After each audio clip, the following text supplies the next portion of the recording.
Chapter 4 Nihon-Ja. The wind had picked up since they had left the Emperor's summer lodge the previous day.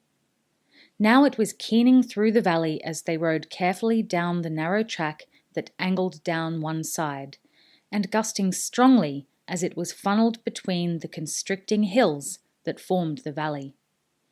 The trees around them seemed to have adopted a permanent lean to one side, so constant was the force of the wind.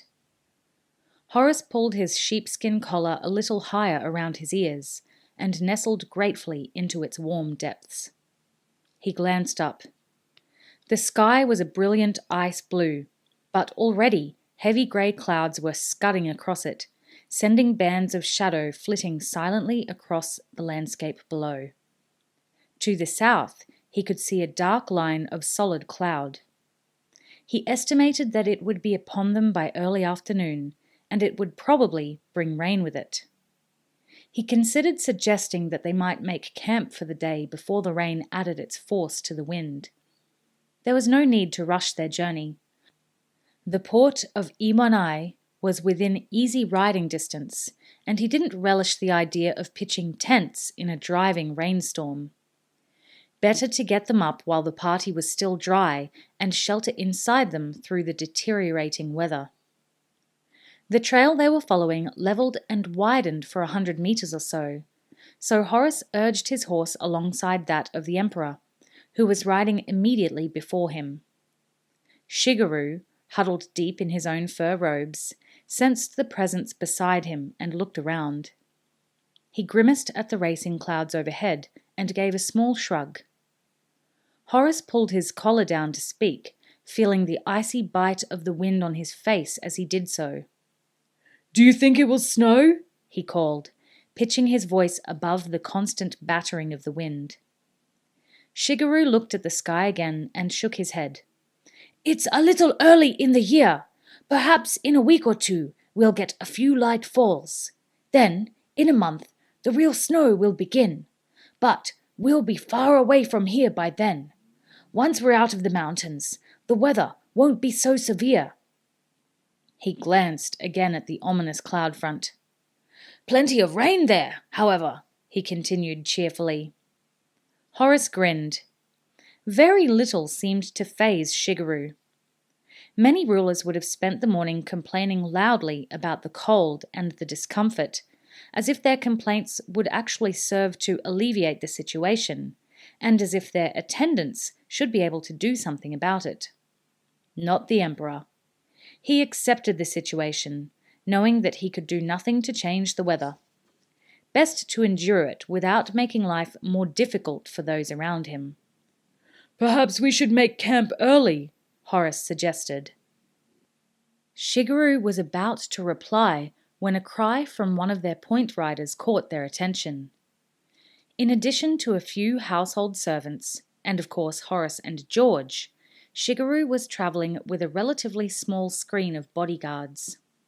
Only a dozen senshi warriors, under the command of Shukin, the Emperor's cousin, had accompanied him to the summer lodge.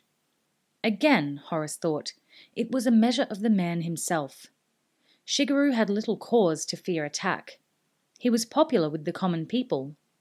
They knew he was working to improve their lot, and they loved him for it. Previous emperors had not enjoyed such esteem, and it had always been necessary for them to surround themselves with large parties of armed men when they travelled through the countryside.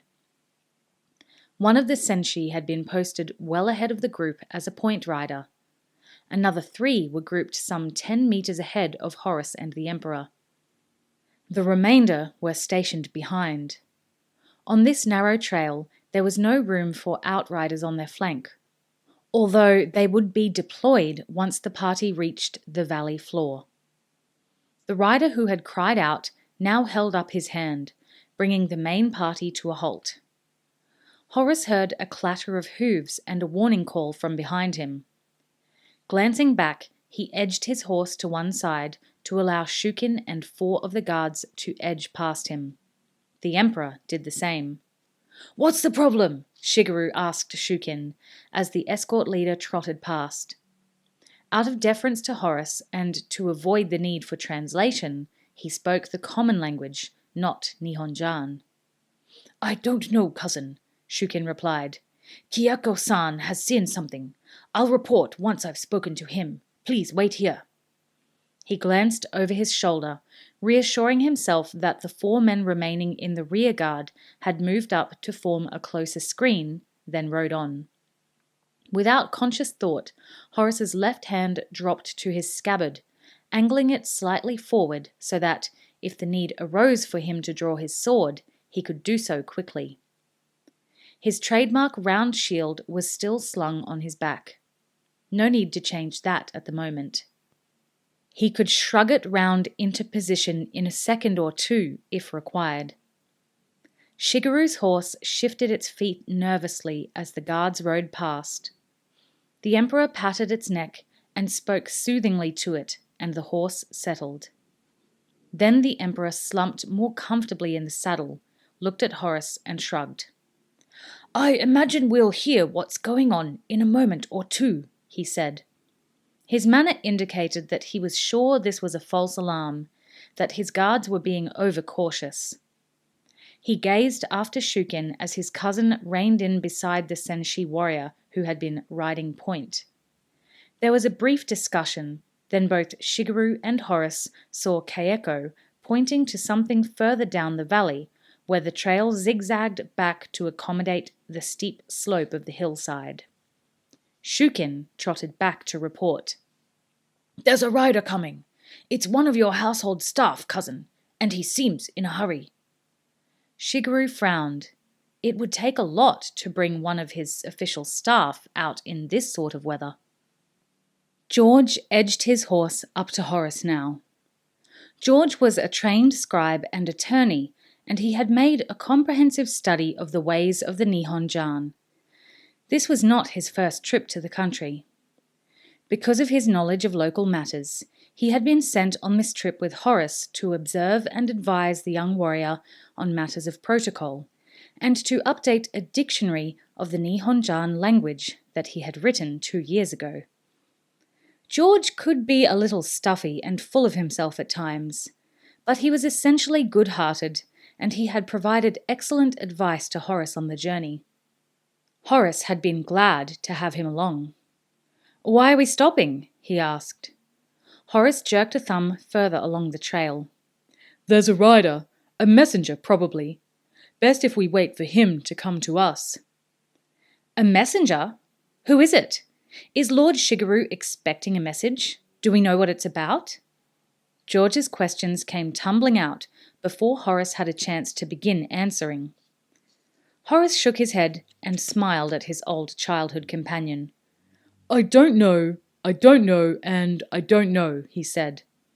He saw George's shoulders relax as he realized his questions had been unreasonable. "I imagine we'll find out when he comes up to us."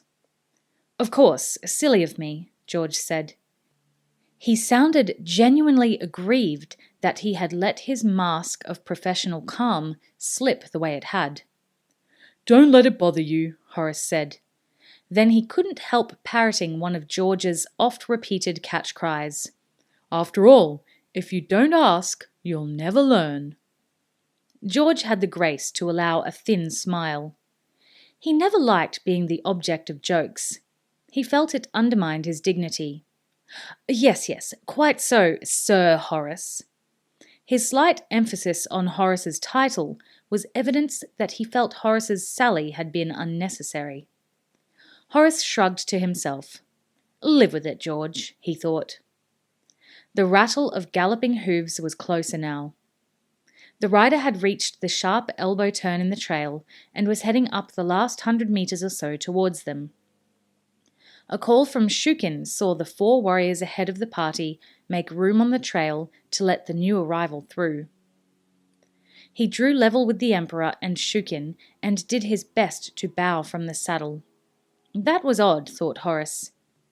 He'd been around Shigeru long enough to know that the proper etiquette called for the rider to dismount and then kneel. The message, whatever it is, must be urgent. George had noticed the breach of normal behaviour as well. "Something's gone wrong," he said quietly. The messenger was speaking rapidly to Shigeru now. He kept his voice low so that those around the Emperor couldn't hear him. Horace saw the Emperor and his cousin both stiffen in their saddles and sit a little straighter. Whatever the message, it had taken them by surprise. And the surprise seemed to be an unpleasant one. Shigeru halted the messenger's flow with a quick word and turned in the saddle to beckon them forward. Quickly, Horace and George trotted their horse up to join the small group. "Tell us again," Shigeru said, "but speak the common tongue so that Osan can understand." Horace nodded his thanks to Shigeru. Then the messenger spoke again. In spite of his haste in arriving here, he spoke calmly and clearly.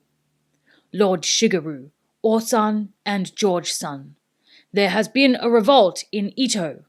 A revolt against the Emperor."